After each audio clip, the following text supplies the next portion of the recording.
오늘 하나님의 말씀은 신약성경 누가복음 제8장입니다. 누가복음 제8장은 신약성경 103페이지에 있습니다. 8장 1절부터 3절까지 제가 봉독해 드립니다.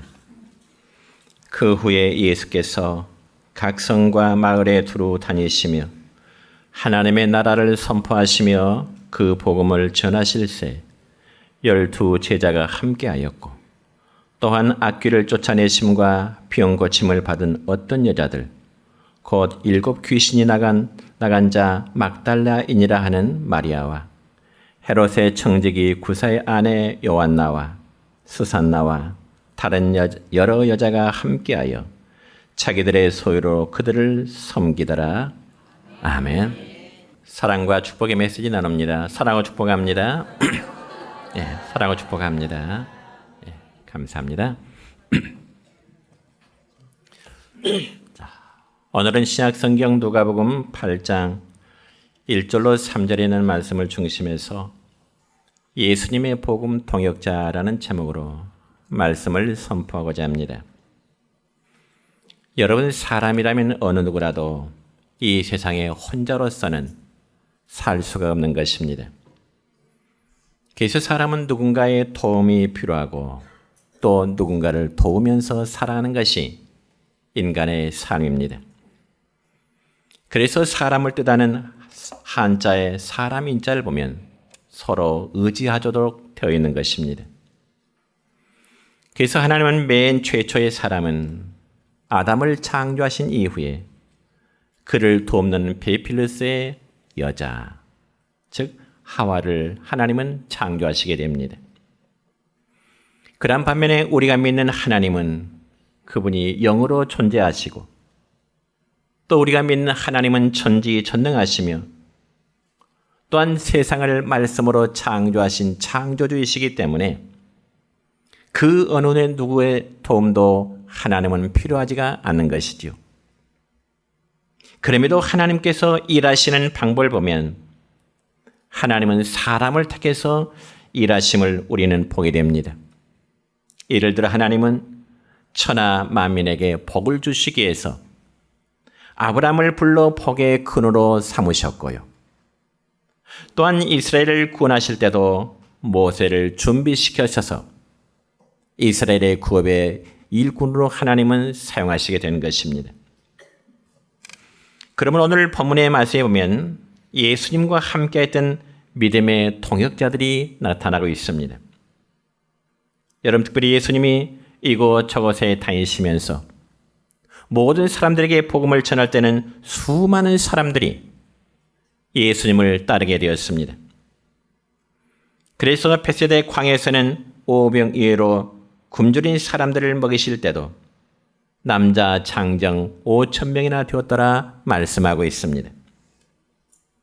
그 외에도 수많은 사람들이 예수님을 따라다니며 병 고침을 받았고 또한 천국 복음을 들으면서 육신적인 배부름까지도 얻게 된 것입니다. 그러나 그 많은 무리들 가운데 끝까지 예수님과 함께 동역한 사람들은 그렇게 많지가 않았습니다. 그렇다면 과연 예수님과 함께 복음에 동역했던 사람, 예수님을 도와서 하나님의 나라를 함께 섬겼던 그들은 과연 누구였을까요? 오늘 본 말씀을 중심해서 두 부류의 사람을 소개한다면 첫째는 예수님의 12 제자들이었습니다. 여러분, 예수님께서 제자들을 부르시고 세우실 때 가장 커다란 첫 번째 목적은 예수님과 제자들이 함께하는 것이었습니다. 여러분, 이 점에서 마가복음 3장 14절의 말씀 보면 이렇게 기록되어 있습니다. 시작. 이에 12를 세우셨으니 이는 자기와 함께 있게 하시고 또 보내사 전도도 하며 그랬습니다. 그러니까 예수님께서 12 제자를 선택하시면 먼저 자기와 함께 하신 후에 그들을 훈련시켜서 전도자로 보내시기 위함이라고 말씀하고 있습니다. 그러자 제자들은 예수님의 부르심에 어긋남이 없이 예수님과 함께 아름다운 동역을 이루었던 것입니다. 그런데 여러분, 사람이 처음에 마음을 변함없이 가진다고 하는 것, 결코 쉬운 일은 아닐 것입니다. 사람이 처음에 갖는 마음을 우리는 보통 초심이라 그렇게 말합니다. 그래서 초심을 잃지 말라고 하는 그런 교훈도 있지요. 흔히 우리나라는 여러 선거들을 치르게 됩니다. 그래서 중앙정치 무대라면 대통령으로부터 시작해서 국회의원을 뽑는다든지 혹은 지방자치를 위한 일꾼들을 우리는 이제 뽑게 됩니다. 그러면 과연 그들이 후보로서 선거운동을 할 때에 그들의 모습은 어떻던가요? 유권자들 만나면 허리를 90도 굽히면서 한 표 한 표를 부탁하고 있습니다.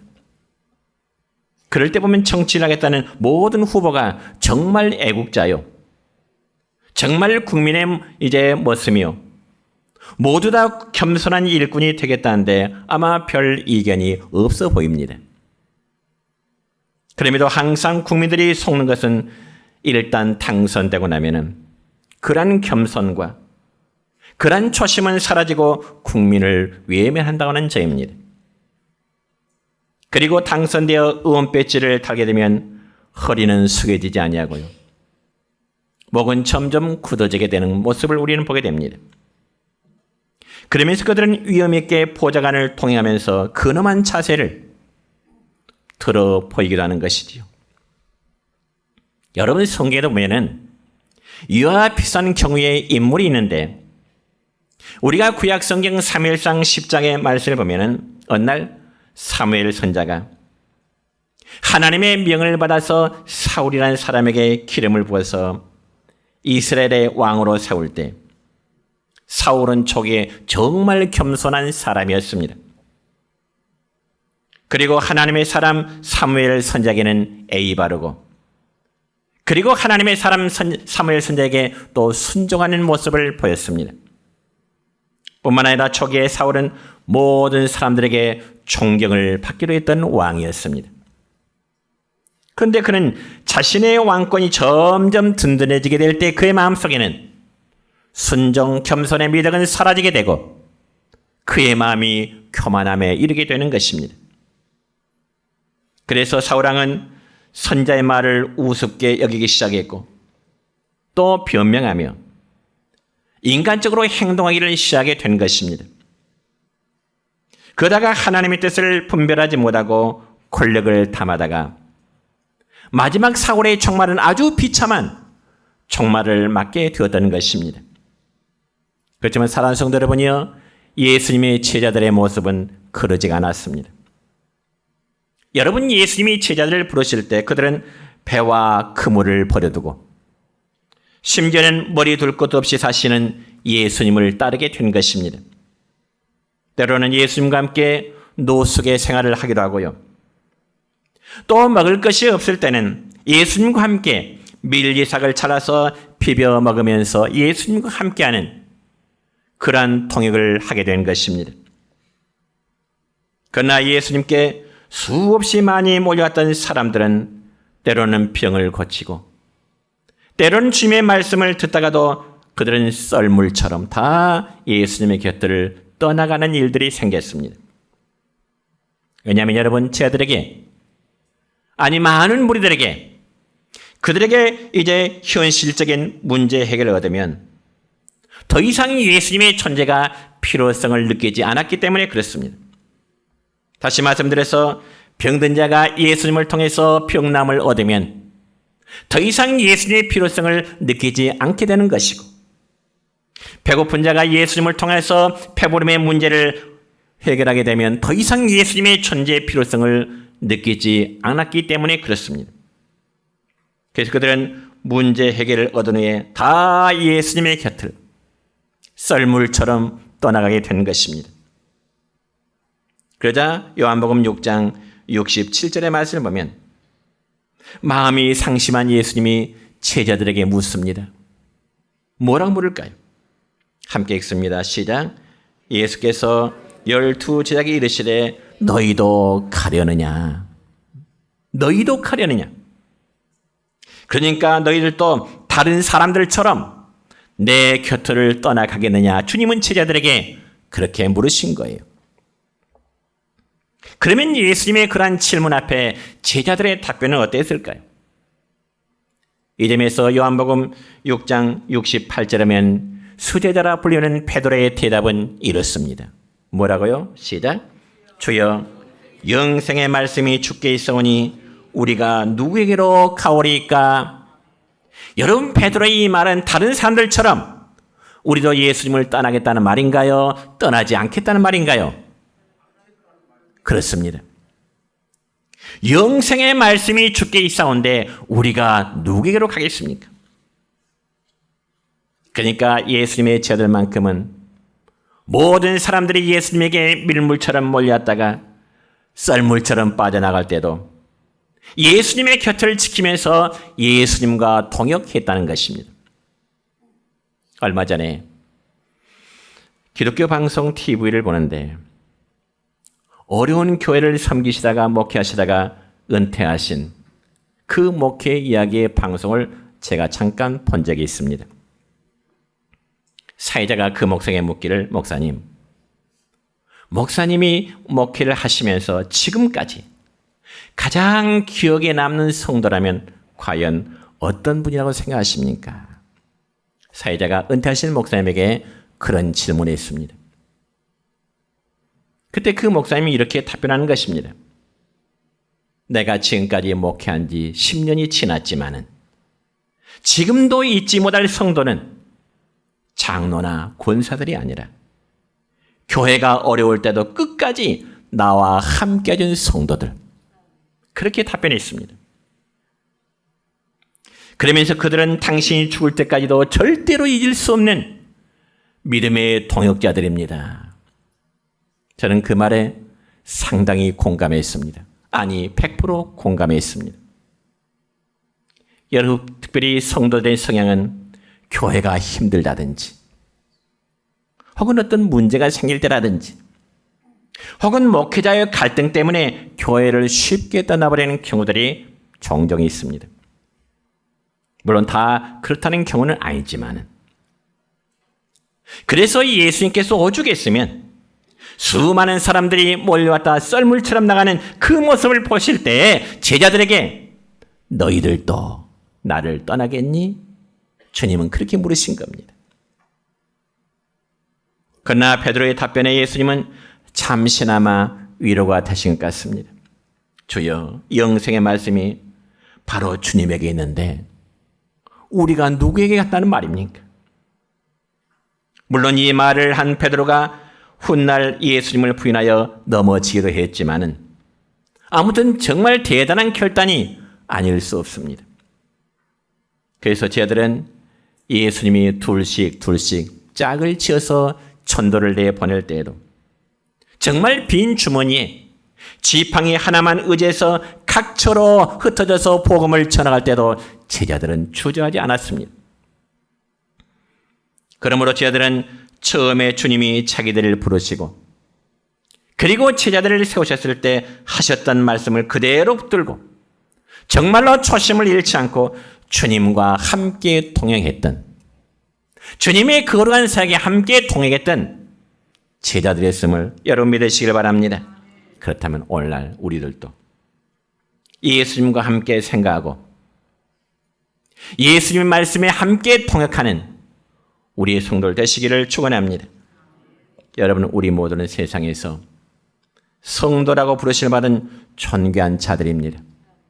우리 각자가 세상에서는 별 볼 일 없고 가진 것 없고 어쩌면 비천하게 보인다 할지라도 하나님이 우리를 보실 때 너무나 존귀한 자로 거룩한 백성 중에 하나의 존재로 하나님은 우리의 가치를 그렇게 인정하십니다. 그렇다면 여러분은 세상에서 구별된 하나님의 거룩한 백성으로서 하나님의 일에 동역을 하고 있다고 여러분 각자가 스스로 생각하고 계십니까? 특히 교회 안의 여러 직분들은 하나님의 동역자로 일하도록 하기 위해서 세워진 직분입니다. 그렇다면 과연 우리 자신이 교회 공동체 안에서 하나님의 부르심에 조금도 어긋남이 없이 소명을 다하면서 살아가고 있는지를 우리는 한 번쯤 생각해 볼 필요가 있습니다. 여러분, 교회의 규모가 크면 교회 안에서 일하는 성도들이 참 많을 것이라 여러분 그렇게 생각될 수 있겠죠. 작은 교회는 일할 수 있는 일꾼이 없고 수가 많이 모이면 참 일할 수 있는 일꾼이 많겠다. 거기에 대한 여러분의 의심 속에 저의 답변은 그렇습니다. 절대로 그렇지 않다는 것입니다. 여러분, 사람의 숫자는 많을지라도 정말 목회자의 동역자가 되어서 함께 일하는 성도들, 함께 일하는 동역자는 그렇게 많지가 않습니다. 왜냐하면 지식 있는 자는 자기의 지식을 내세우고요. 돈 있는 자는 자기의 경제력을 내세우고요. 능력이 많은 자는 자기의 능력을 과시하고요. 때론 나이가 많으신 분들은 세상 연륜을 내세우고요. 가난한 자는 가난한 자의 자존심을 내세우기 때문에 그렇습니다. 그러다 보니 숫자는 많지만은 정말 하나님의 거룩한 일에 동역할 자는 그렇게 많지가 않다는 것입니다. 그런데 오늘 우리가 읽은 본 말씀 1절의 말씀 보면 이렇게 기록됩니다. 시작. 예수께서 각 성과 마을에 두루 다니시며 하나님의 나라를 선포하시며 그 복음을 전하실새 12 제자가 함께 하였고. 예수님의 복음 사역에 누가 함께 했다? 12제가 함께 했다. 그러므로 예수님과 함께하고자 하는 제자들은 오직 복음을 전하고자 하는 그 사명 하나 때문이었습니다.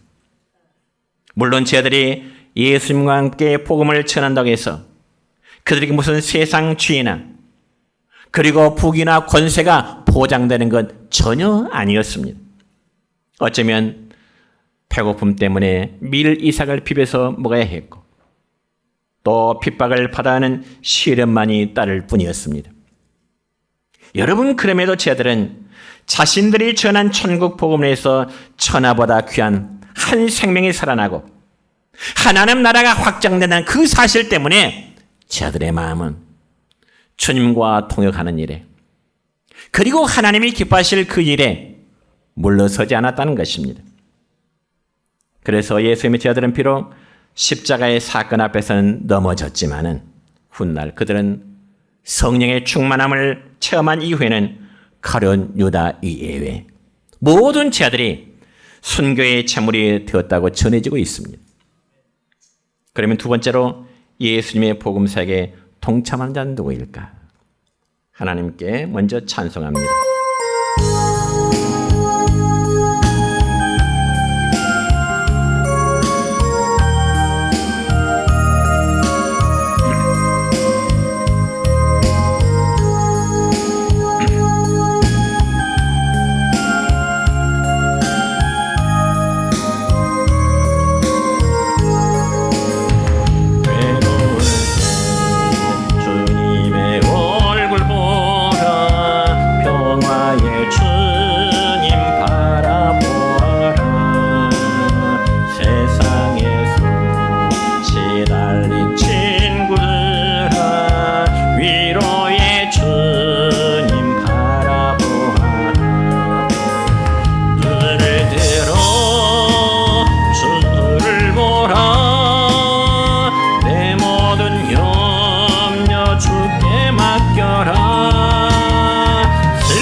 소식 주리라.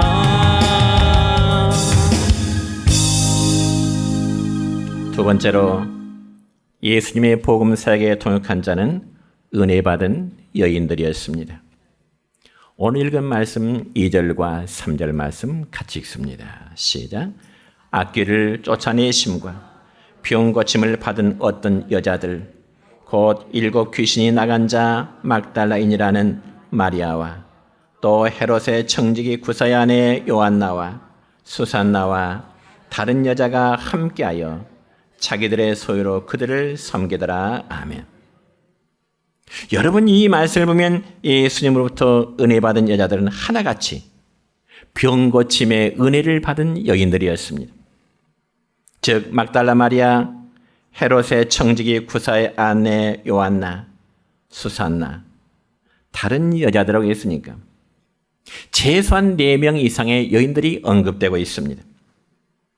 그러면 과연 이 여인들은 구체적으로 어떻게 예수님의 복음 사역에 협력했을까요? 어떻게?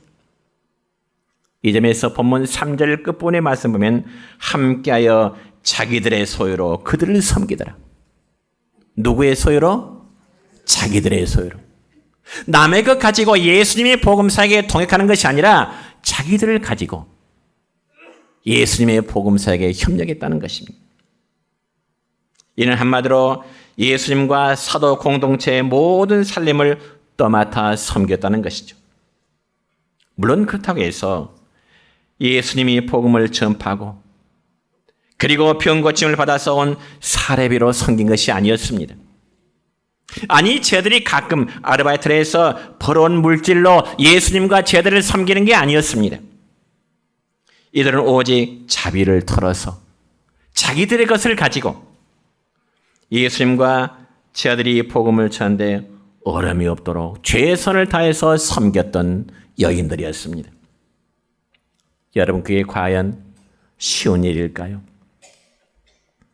그럼에도 이 여인들은 드러나지 않게 예수님과 제 아들을 위해서 정말 조용히 뒷바라지를 했던 헌신된 여인들의 모습입니다. 이게 바로 은혜 받은 성도들의 자세임을 여러분 믿으시기를 축원합니다. 이처럼 은혜 받은 자는 개인을 위해서라기보다는 공동체를 위해서 내가 어떻게 섬길 것인가를 생각해야 되는 겁니다. 그래서 항상 배고픈 자들은 이 여인들의 섬김 때문에 때로는 배울 배를 채울 수 있었을 것이고요. 또한 털털한 어부 출신들아 옷도 자주 더러지면 이 여인들 아마 빨래도 해주지 않겠는가 아마 추론해 올 뿐입니다. 특별히 부잣집에 시집을 가서 밥 한 번도 해보지 않았을 요한나라는 여인도 그때만큼은 팔을 걷어붙이고 아마 설거지로 도왔을 것입니다. 그러면서 그들은 하나같이 행복했습니다. 그러니까 이들은 서로 다른 신분의 여인들이었지만은 예수님 안에서는 하나가 될 수 있었습니다. 그리고 예수님과 복음 역사를 섬기는 일에 그들 스스로가 힘들다기보다는 행복해했던 것입니다. 그런데 이 여인들의 섬김은 잠시 몇 번을 섬기고 몇 번의 섬김으로 끝나는 것이 아니었고요. 오히려 큰 소리 치던 제 아들이 예수님을 배반하고 한때는 예수님을 떠날 때도 이 여인들만큼은 십자가에 달린 그 밑에 십자가에 달리신 예수님 십자가 밑에서 함께했던 여인들이었습니다. 또한 예수님이 무덤에 장사 진행받고 로마의 군사들이 지키고 있을 때에도 향품과 향유를 가지고 무덤을 차간 이들은 남자 제자들이 아니라 바로 이 여인들이었습니다.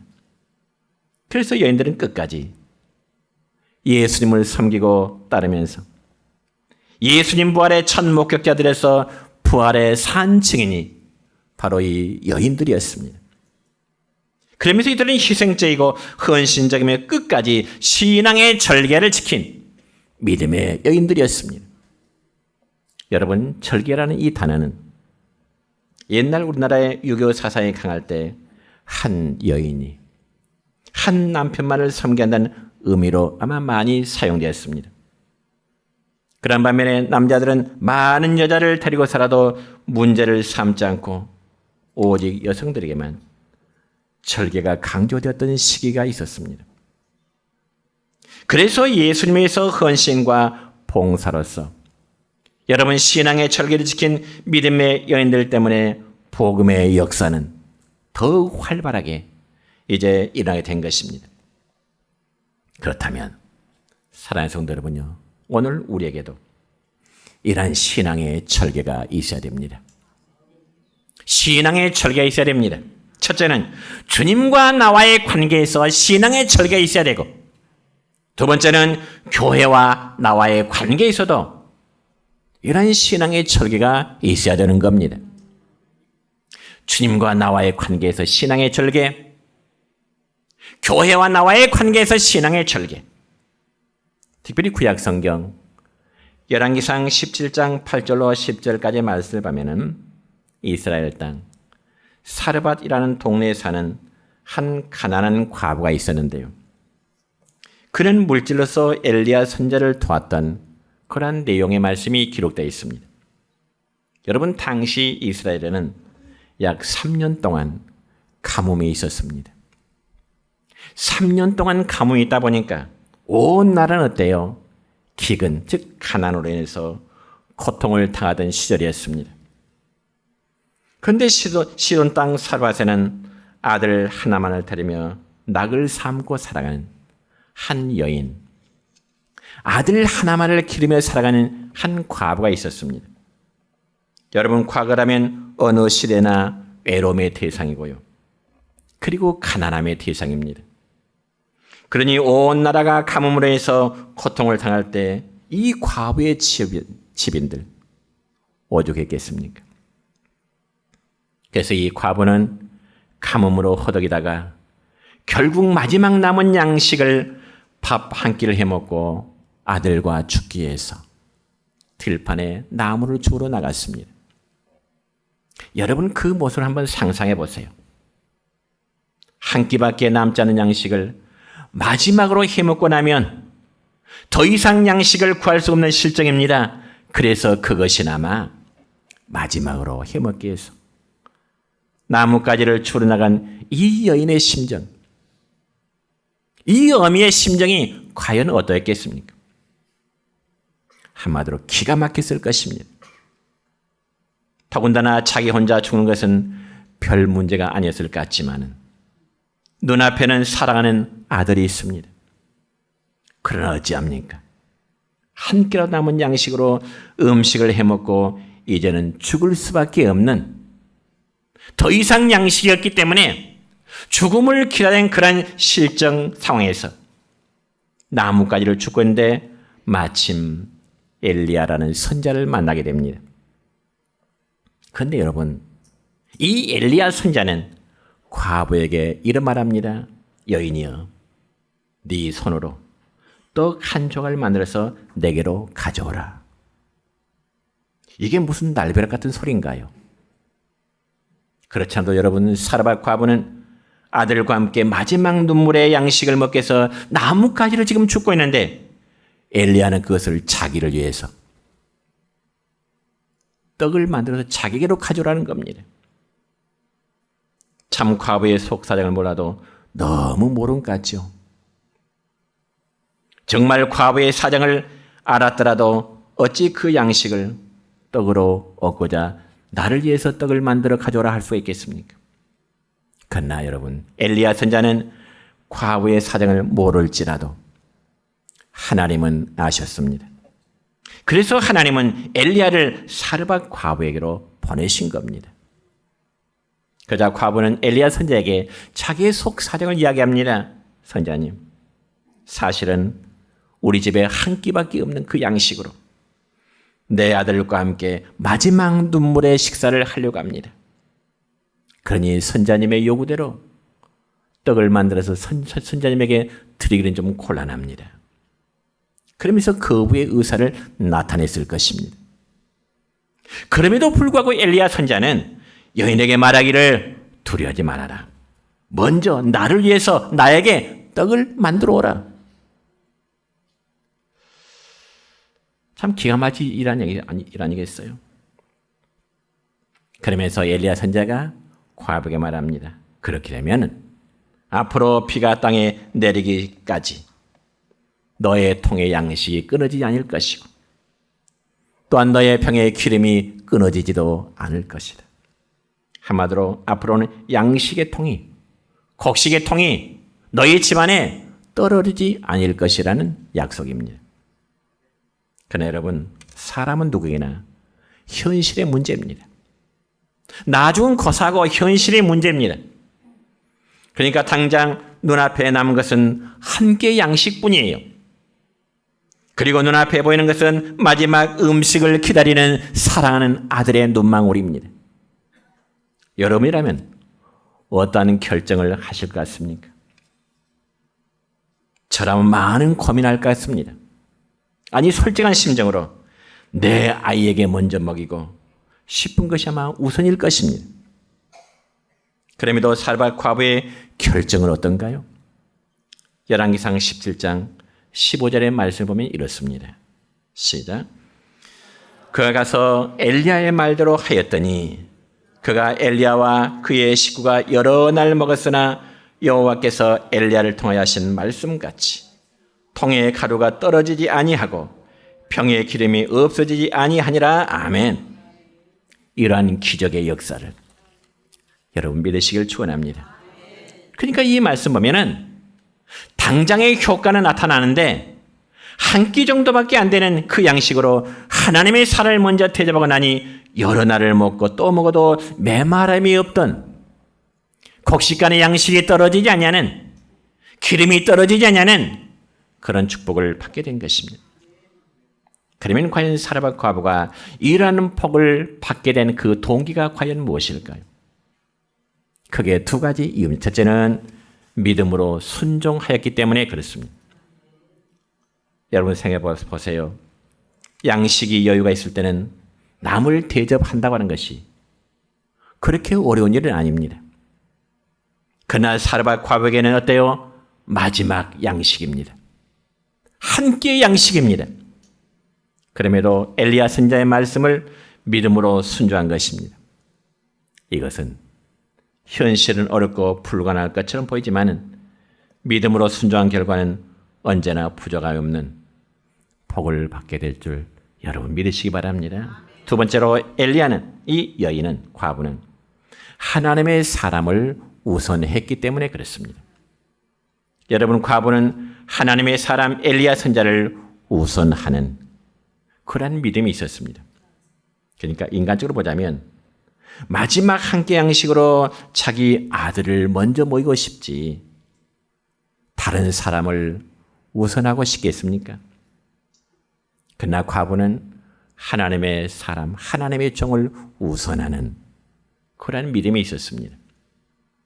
그 결과 놀랍게도 과부의 양식통에는 3년 동안의 가뭄에도 메마르지 않고요. 자기 아들들과 함께 먹으며 하나님의 종 엘리야를 섬기며 살 수 있었던 것입니다. 그에도 보면 성경에 보면 수많은 여자들이 하나님과 주의 종들의 통역자들이 되어서 복음에 헌신된 자들이 참으로 많이 있습니다. 자, 오늘 말씀했습니다. 하나님은 오늘도 저와 여러분을 사용하셔서 당신의 일을 하기를 원하십니다. 그렇다면 저와 여러분이 하나님 앞에 어떠한 통역자가 되어야겠습니까? 그리고 여러분은 목회자인 저에게 어떠한 통역자가 되어주기를 원하십니까? 기쁨과 힘듦을 함께하여 주는 통역자, 그리고 변함이 없는 통역자, 그러한 자를 하나님은 기뻐하실 것입니다. 오늘 선포된 말씀이 우리 신앙에 새로운 각오를 다짐하는 말씀 되어지기를 주님의 이름으로 축원합니다.